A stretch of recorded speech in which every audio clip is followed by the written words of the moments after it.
Olá pessoal, dando continuidade, vamos trabalhar agora questões de concurso público. Essa aqui, 2018, para delegado de polícia. O direito penal trabalha com a necessidade de se apurar a responsabilidade subjetiva para punir o autor do crime. No que concerne à responsabilidade objetiva, o direito penal. Então ele afirma que o direito penal trabalha com a responsabilidade subjetiva. Aí você vai lembrar que o fato ele tem que ser típico, antijurídico e culpável. Então, para ter crime, eu tenho que ter um fato típico, antijurídico e culpável. No fato típico, eu vou analisar a conduta. Então, eu analiso aqui conduta. Ao analisar a conduta, eu tenho que aferir dolo e culpa estrito sensu. Nesse momento, eu afirmo que essa análise de dolo ou culpa, essa averiguação, significa responsabilidade penal subjetiva, à luz do inciso 57 da Constituição Federal, lá do artigo 5º, rol dos direitos fundamentais, tá ok? Conforme repetimos diversas vezes. Só que aqui o examinador quer saber sobre responsabilidade objetiva, sobre as exceções. Ele quer perguntar o mais difícil. Então vamos analisar a alternativa A. Admite-a excepcionalmente, quando pune aquele que agiu em estado de completa embriaguez culposa. Essa é a alternativa correta, conforme eu expliquei. Mas vamos ver as outras alternativas. Esse caso aqui é uma exceção, você vai lembrar da actio libera em causa e também da rixa qualificada, que é um outro exemplo de aplicação do direito penal pátrio da responsabilidade objetiva. Com relação à embriaguez culposa, você sabe que a pessoa bebe antes e pratica o crime depois. Então aqui ó, eu tenho a prática. Só que nessa situação da prática, nesse momento, a pessoa ela está em completa embriaguez. Então ela não tem consciência. Se não tem consciência, você não consegue analisar dolo e culpa. Então você tem que partir lá para o momento em que a pessoa bebeu. Então estava na festa, bebeu demais, bebida o que em excesso, em razão de culpa, de negligência, de imprudência. Por isso que nós vamos afirmar que isso é um caso de responsabilidade objetiva, porque eu não estou analisando o momento da conduta, que é ali que se tem que analisar dolo e culpa, mas o momento anterior, quando se bebeu indevidamente, em excesso, em razão de culpa. B. Não admite a hipótese alguma, aqui a gente sabe que não procede porque temos esses dois exemplos de aplicação da responsabilidade objetiva do direito penal. C. Admite excepcionalmente. Correto, você já conhece os casos. Quando determina a punição do coautor particular nos crimes cometidos por funcionários públicos. Isso aqui não tem nada a ver, o examinador quer te confundir. Ele está trazendo uma situação que pede que você tenha um outro conhecimento, que não esse, ele só quer te confundir. Isso aqui você vai aprender mais na frente. Eu só vou falar em linhas gerais para você não ficar ansioso ou ansiosa. Você tem aqui um exemplo prático aqui só para não passar no vazio esse assunto. Você tem um crime que é de apropriação indébita. Você tem um outro crime que é de peculato. Qual é a diferença do peculato para a apropriação indébita? O peculato é a apropriação indébita praticada por funcionário público. Então, é um crime próprio. Funcionário público que pratica a apropriação indébita, em razão lá do seu cargo, ele comete o peculato. Mas nós temos um instituto jurídico, a parte geral do direito penal, que se chama a comunicabilidade de circunstâncias, de elementos do crime, ou seja, algo que você vai estudar mais à frente, essa comunicabilidade. E existe uma regra na parte geral do Código Penal que diz o seguinte: não se comunicam circunstâncias e condições de caráter pessoal. Exemplo, eu tenho uma pessoa aqui que é reincidente. mas o crime foi praticado em concurso de pessoas, tem coautor. Essa reincidência é de caráter pessoal, então não vai se comunicar para lá no momento da pena, o juiz, à luz do artigo 59, fixar a pena base maior ou na segunda fase para aplicar uma agravante da reincidência, é uma condição de caráter pessoal. Agora, e se houver uma elementar do crime? Isso é de caráter pessoal, uma elementar do crime de caráter pessoal, mas faz parte do tipo. Exemplo, peculato. Para praticar o peculato, tem que ter o funcionário público. É uma condição pessoal ser funcionário público. Mas como faz parte ali do tipo, aí vai se comunicar. Então, esse item C aqui, essa alternativa, está trocando alhos por bugalhos. Não tem nada a ver com o que ele quer saber sobre responsabilidade objetiva. É só para te confundir. Nesse caso aqui do C, o coautor ele não está respondendo de maneira objetiva, nada disso. O coautor ele vai responder só pelo peculato. É isso que quer dizer. Esse artigo do Código Penal é o artigo 30. Mas o juiz ele vai avaliar a dor e culpa, o promotor de justiça tem que individualizar essa conduta desse coautor, que estará respondendo também, esse autor particular, esse coautor particular, que estará respondendo por peculato, mas à luz do artigo 41 do Código de Processo Penal, o MP vai ter que denunciar direitinho, individualizar a conduta, demonstrar a culpa ou dolo.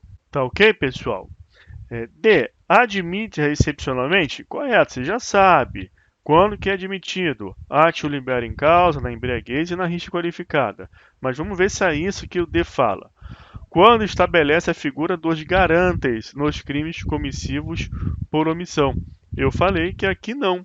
Aqui tem aquela situação crítica junto com o caso das pessoas jurídicas nos crimes ambientais, junto com a questão da contravenção penal e também nesse caso dos garantes. Apesar de se trabalhar a crítica, não há consideração que os garantes respondem de maneira objetiva. Não, é avaliado também dolo e culpa. E admite excepcionalmente quando estabelece os crimes omissivos próprios.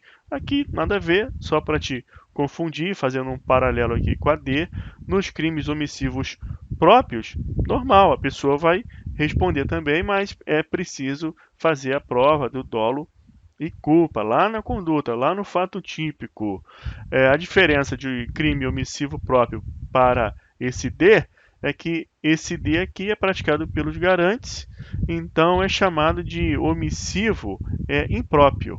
Por que, que é impróprio? Porque o próprio é isso aqui, ó. Uma pessoa, se omitir uma pessoa qualquer, não tem dever de guarda, proteção, nada. Nem pela lei, nem porque assumiu aquela condição de proteger alguma coisa.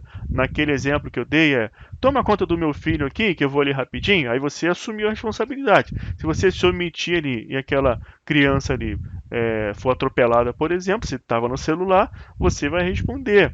Então é um crime, nesse caso, omissivo impróprio, porque você assumiu ali aquela obrigação. Mas de maneira geral, quando ninguém assumiu nada, lembra do exemplo também do surfista? Está lá no mar, ele está surfando, está curtindo a vida dele.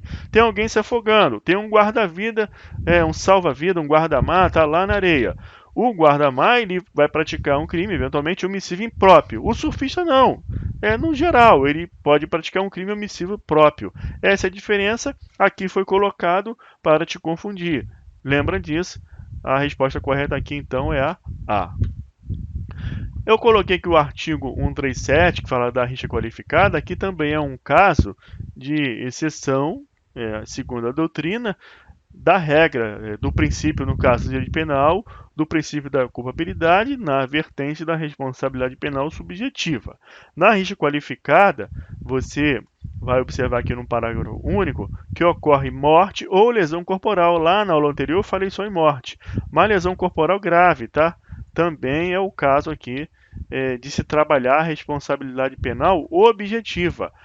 Aquelas pessoas que participaram da rixa, participação na rixa, vão responder independente se sabe que outra pessoa morreu ou sofreu uma lesão corporal grave praticada especificamente por um outro participante da rixa. Então, aqui você tem o caso de responsabilidade penal objetiva também. Outra questão, juiz. A combatida responsabilidade penal objetiva não encontra exemplos concretos na legislação penal? Errado, né? Você já sabe que tem esses dois casos que eu estou repetindo que existem. B. É doutrinariamente definida como a sujeição de alguém à imposição de pena sem que tenha agido com dolo ou culpa. Beleza. Ou sem que tenha ficado demonstrada sua culpabilidade, com fundamento no nexo de causalidade. Todavia, não encontra aplicação prática em casos concretos. Está errado essa parte final, essa parte inicial, porque tem esses dois exemplos. Mas aqui tem uma pegadinha, questão interessante, porque aqui no meio ele fala da culpabilidade, ó, sem que tenha ficado demonstrado sua culpabilidade com o fundamento do nexo de causalidade. Então vai misturando as coisas para te confundir. O princípio da culpabilidade você extrai do inciso 57 do artigo 5º da Constituição Federal. Então você vai extrair desse inciso o princípio da culpabilidade, porque lá nesse inciso, no texto desse inciso, tem a palavra culpado. Então, como tem ali a palavra culpado, você extrai o princípio da culpabilidade. Só que a doutrina, tanto do processo penal quanto do direito penal, precisa acertar isso para dar efeitos práticos. Então, nós vamos ter mais uma divisão aqui, três princípios mais específicos terminologicamente para fazer sentido e dar precisão de linguagem. Então, o processo penal vai trabalhar com a presunção de inocência, o direito penal vai trabalhar com a culpabilidade e com responsabilidade penal subjetiva. Tá ok, pessoal? Só estou revisando para você aprender isso de uma maneira mais pormenorizada. Você assiste às aulas anteriores. Aqui eu só estou trabalhando as questões. Pois bem, no direito penal você vai trabalhar com culpabilidade e com responsabilidade penal subjetiva. E essa alternativa mistura culpabilidade, ele fala em culpabilidade, com responsabilidade penal subjetiva. Aí você tem que lembrar daquela tabela da teoria tripartite, eu tenho fato típico, antijurídico e culpável. Então, para ter crime, eu tenho que ter fato típico, antijurídico e culpável. Essa culpabilidade aqui, que eu extraio do inciso 57, mas é de direito material penal, eu vou trabalhar aqui, ó, na terceira coluna, para a configuração do crime e dosimetria da pena. E a responsabilidade penal subjetiva, eu vou trabalhar aqui para a configuração do crime. Quando, então, eu vou analisar dolo e culpa. Então, dolo e culpa é aqui, ó. Dolo e culpa. Responsabilidade penal subjetiva na primeira coluna do fato típico. Lá na terceira é culpabilidade, então tem que ter imputabilidade, potencial consciência da ilicitude do fato, inexigibilidade de conduta diversa. Nós vamos estudar isso em momento oportuno. Então eu tenho que configurar o crime, porque para ter crime tem que ter fato típico, antijurídico e culpável. Pois bem, eu analisei dolo e culpa aqui, então teve dolo, a pessoa é imputável, não havia ali inexigibilidade de conduta diversa, a pessoa não agiu sob uma vício compulsiva, uma coação moral ou obediência hierárquica, está tudo correto. Houve a configuração do crime. A partir daí, a pessoa vai ser julgada. Lá no momento de aplicar a pena, o juiz à luz do artigo 59 vai ter que dosar essa pena. E lá no artigo 59, você volta ali a palavra culpabilidade. Culpabilidade, está lá no 59 do Código Penal, onde o juiz usa esse artigo para fixar a pena base. Aí sim, você vê também o princípio da culpabilidade como uma medida da pena. Medida da pena. Então, fica atento a isso, fica repetindo esse raciocínio, assiste a aula de novo para você pegar essa tarimba. Aí você começa a dialogar melhor com o direito penal. Então, aqui também está errado saber, falou muita coisa e te confundiu. C. Pode ser exemplificado em nossa legislação penal na rixa qualificada e na actio libera em causa da embriaguez. Pois bem, pessoal, essa alternativa está correta, você não tem dificuldade em marcá-la. Então você poderia ler A, B, C, D, bater o olho na C e já marcar. Mas o que é um bom exercício de resolução de questão? É você bater essa bola, pegar cada alternativa e ficar pensando onde está o erro, dialogando, porque é muito fácil eu vir aqui marcar, mas você vai trabalhar bem o exercício quando você consegue contestar os erros das outras alternativas. D. Tem um único exemplo em nossa legislação penal, já sabe que é errado. Temos dois exemplos. Consistente na responsabilização das pessoas jurídicas por crimes ambientais. Aqui, ó, tá errado. Então você já sabe que há uma confusão entre trabalhar-se com responsabilidade objetiva com relação às pessoas jurídicas nos crimes ambientais com aquela questão da dupla imputação no processo penal. Antigamente, precisava haver o quê? Uma imputação à pessoa física do crime para que a PJ figurasse no polo passivo também da ação penal. Por que esse era o entendimento? Porque a PJ é fictícia, ela não toma nenhuma decisão senão através de uma pessoa física. Como no direito penal precisa avaliar a dolo e culpa, a conduta, precisava ter uma pessoa física junto lá com a pessoa jurídica. Isso acabou. Então, o que a jurisprudência entende hoje? Que não há mais a necessidade de se respeitar esse princípio da dupla imputação. Pode a PJ figurar sozinho no CPP. A partir daí, que surgiu o discurso de que estava-se, então, admitindo-se a responsabilidade penal objetiva de pessoa jurídica. Não é isso. O que houve apenas é essa facilitação para evitar a impunidade. Nós vamos trabalhar aqui com o conceito de culpabilidade corporativa. O que é difícil é colocar uma pessoa física ali no polo passivo. Por quê? Tem que individualizar a conduta, o que não afasta a possibilidade de se avaliar dolo e culpa na pessoa jurídica. Por quê? À luz da culpabilidade corporativa, esse mecanismo, essa força motriz da vontade humana que faz a PJ então praticar um ato, ela fica pulverizada entre várias pessoas dentro da empresa. Então é difícil você pegar uma. Geralmente pega-se um monte de gente, né? Como lá no caso das quedas lá das barragens, etc. Mas em algumas situações é difícil. Não é por causa disso que a PJ não vai responder. Lógico, a PJ não vai ser presa, não vai receber uma pena privativa de liberdade. Vai receber uma pena compatível com a sua condição, uma pena regível de direitos. Mas acabou com a necessidade de dupla imputação, porque o artigo 225 parágrafo 3º da Constituição Federal pede que as pessoas jurídicas sejam penalizadas penalmente, respondam penalmente nos crimes ambientais. Então isso tem que acontecer. Então acabou com a dupla imputação aqui, essa necessidade. Então isso não tem nada a ver com responsabilização objetiva. Dolo e culpa ainda continua sendo exigido para que a pessoa jurídica responda. Geralmente responde, no mínimo aí, por negligência, por imprudência, por imperícia, ok? Isso aí no mínimo. Então dá para se provar tranquilamente a culpa, por exemplo. Deve ser utilizada em última ratio, uma vez que pode violar direitos e garantias fundamentais da pessoa humana. A ideia não é essa. A regra é responsabilidade penal subjetiva, porque a Constituição assim pede, rol dos direitos individuais, artigo 5º, 157. Inclusive, esse rol é cláusula pétrea. Então, você lê no artigo 60, parágrafo 4º, inciso 4 da Constituição Federal, que não pode haver emenda constitucional tendente, basta tender a abolir os direitos individuais. O rol de cláusulas pétreas, lá da Constituição Federal, artigo 60, parágrafo 4º, inciso 4, fala em direitos individuais, não fala em direitos fundamentais. Direitos fundamentais é um conjunto de direitos individuais, direitos sociais e políticos. Então você dá uma olhada lá no título da Constituição, título 2, fala dos direitos fundamentais. Aí vem artigo 5º, direitos individuais, depois direitos sociais e políticos, vai do 5º ao 14. Então, cláusula pétrea é só direito individual. Então você tem aqui a culpabilidade como um direito individual. Então não pode ser última ratio nem admitida. A responsabilidade penal subjetiva que decorre dessa culpabilidade, o inciso 57 do artigo 5º, é a regra.